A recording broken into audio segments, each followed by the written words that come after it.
Wow, that's the slowest rate of fire I've ever seen. Hi, I'm Alex Pitts from the Combined Military Services Museum in Essex. I look after the collection of 600 guns here. I've been involved with the museum for 6 years and I've been involved with firearms for over 10 years. We're looking at the guns from Stalker, Shadow of Chernobyl.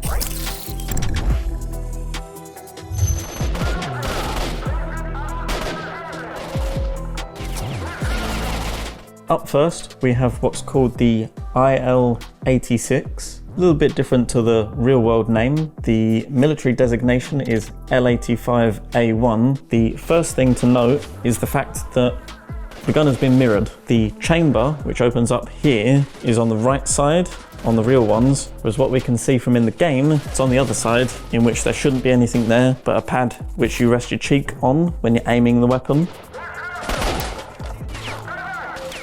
So we see that the reload is done relatively accurately. I will say that he does cock it back a bit too easily. Very, very smooth, whereas these are a little bit on the clunky side to pull back. We've seen in one of the clips, whilst looking down the sights, they are wrong, but they're not too far wrong. The outline of the sights being used in the game is a similar shape to the actual sights for the real one. They're just a bit different. It's not too far from the real one.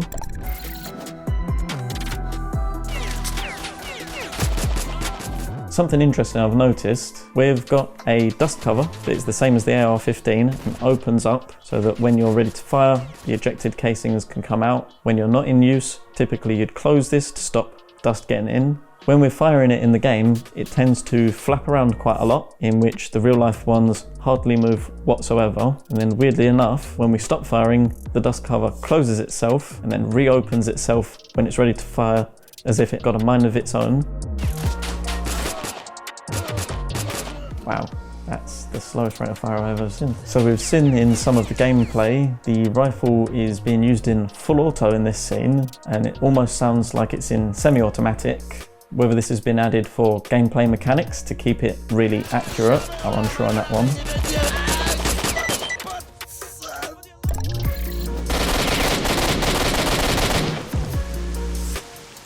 So in this scene, we're looking at what's called the AKM-74/2U. I've grabbed a Type 56, a Chinese clone of Russian AKs. From what we've seen of the gun in-game, the sights look spot on. They're very correct to the real sights off of the AKS-74U, which is what I assume the majority of this is based off of. Unfortunately, the magazine is this magazine. This is a 7.62 by 39, whereas the game tells us, and what the gun is mostly based off of, is a 5.45 by 39 cartridge. This would mean that the magazines are of a different shape.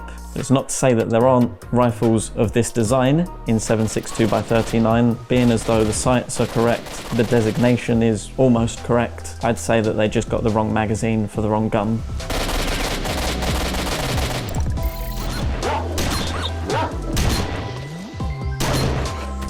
One of the things to note about the shotgun in the game is it appears to not have a stock, and it's more of a pistol gripped shotgun. This is normally done for, again, smaller packages, something that you can keep closer to you, but it then inhibits the fact that you've got less accuracy, it's less stable for follow-up shots, and generally for a pump action gun, they can be a bit more uncomfortable when reloading them, purely because you haven't got something to be able to put into your shoulder to hold whilst you're reloading it, as opposed to then having to hold the pistol grip to reload it, but that's more down to user preference.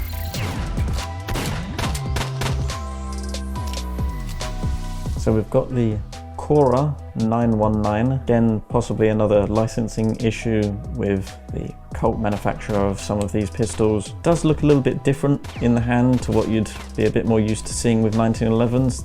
The slide looks ginormous, it looks very wide, whereas these actually usually have quite a slim profile to them.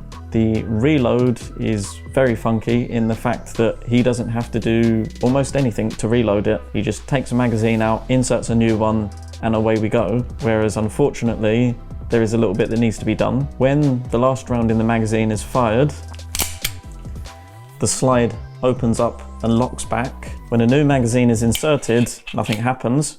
You have to release the slide using this button here, and so the slide then comes forwards, and then it's ready to fire. It also cocks the hammer back. So you do need to do that for the slide to come forwards because it will continuously lock open. And it's also a lot shinier than you'd usually see. As you can see, my example here, very dull grey parkerized color, as opposed to the one in game, which looks very chromed. It's not to say you can't get chromed ones, just no benefit other than to show off that you've got a chromed one.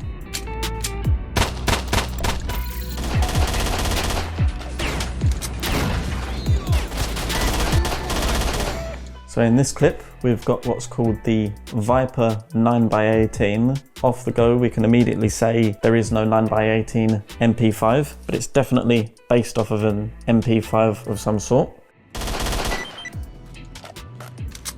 The reload seems to be semi-realistic in that the cocking handle has to be cocked back, but unfortunately they've missed out the part where it latches onto the top. You then hit it to go forwards. And then whilst using the weapon, we actually see that the bolt reciprocates when we fire the weapon. Unfortunately, they don't do that. This only hinges on it when you pull back. The rounds, when they eject and the bolt comes backwards, doesn't carry the bolt handle with it.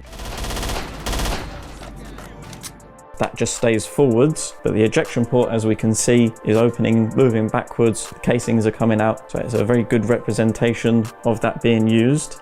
But what's a bigger difference is the sight. It's another game where they've cut open the sights on it to make a bigger field of view so that the player can see more whilst looking down the sights. And then the front sight has also had a large chunk cut off of the top of it. Again, I would presume for a similar reason, in which you then lose some of the accuracy because you've not got those parts of the sights in the real world.